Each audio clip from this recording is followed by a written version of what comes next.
इस वीडियो में हम देखेंगे मोनोक्लोनल एंटीबॉडीज को प्रिपेयर कैसे किया जाता है लैब में। और इससे पहले मोनोक्लोनल एंटीबॉडीज से रिलेटेड पीवाईक्यू हमने लास्ट वीडियो में कवर कर लिया है। मोनोक्लोनल एंटीबॉडीज जो होती हैं ये लैब में प्रिपेयर्ड प्रोटीन्स होती हैं जिनको डेवलप किया जाता है using technique called hybridoma technique. और इसको डेवलप किया गया था जॉर्जेस कोहिलर और सीजर मिलस्टोन द्वारा 1975 में। इसके लिए इनको नोबेल प्राइज भी मिला था 1984 में।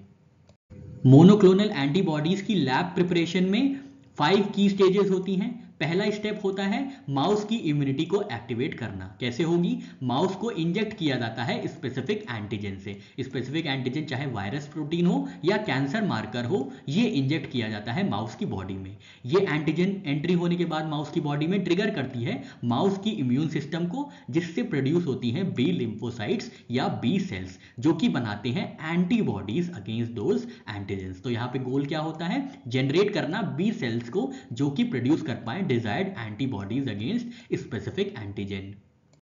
स्टेप 2 में बी लिम्फोसाइट्स को आइसोलेट किया जाता है स्प्लीन से। ऐसा इसलिए होता है कि बी लिम्फोसाइट्स जो होते हैं बहुत ही शॉर्ट लिव्ड होते हैं और अपने आप डिवाइड नहीं हो सकते। अपने आप अगर डिवाइड नहीं हो पाएंगे तो इतने ढेर सारे जो एंटीजन्स होते हैं उनको कैसे डिस्ट्रॉय करेंगे। तो इसलिए सबसे पहले उनको अलग कर लिया जाता है बी लिम्फोसाइट्स को स्प्लीन से। और उसके बाद स्टेप 3 में क्या किया जाता है? बी लिम्फोसाइट्स को फ्यूज किया जाता है माइलोमा सेल्स के साथ। क्या क्रिएट करने के लिए? हाइब्रिडोमास को क्रिएट करने के लिए बी सेल्स को फ्यूज किया जाता है माइलोमा सेल्स के साथ यूजिंग अ केमिकल जिसका नाम होता है पॉलीइथाइलिन ग्लाइकॉल। और जो प्रोडक्ट आता है, फिर रिजल्ट आता है, उसको हाइब्रिडोमा कहते हैं। हाइब्रिडोमा क्या है? ये एक हाइब्रिड सेल है जो कि प्रोड्यूस करता है specific antibody against specific antigen और डिवाइड हो सकता है एंडलेसली फ्रॉम माइलोमा सेल्स। तो स्पेसिफिक बॉडी प्रोड्यूस की जा रही है बी सेल से और एंडलेसली डिवीजन हो रहा है माइलोमा सेल से। तो हाइब्रिडोमास क्या होते हैं? ये इमॉर्टल और प्रोडक्टिव होते हैं, जो कि best of both worlds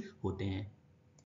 step 4 में पोटेंट हाइब्रिडोमास को सिलेक्ट किया जाता है, क्योंकि स्टेप 3 में जो मिक्सचर बना था उसमें unfused B cells, unfused myeloma cells और हाइब्रिडोमास होते हैं। अब हाइब्रिडोमास को अलग करने के लिए इन सारे चीज़ों को, मिक्सचर को हैट मीडियम में उगाया जाता है, जिससे अनफ्यूज माइलोमा सेल्स और अनफ्यूज बी सेल्स अपने आप मर जाते हैं। जो पोटेंट हाइब्रिडोमास होते हैं वही सर्वाइव करते हैं और वही ग्रो करते हैं, और ये होते हैं इमॉर्टल एंटीबॉडी प्रोड्यूसर्स।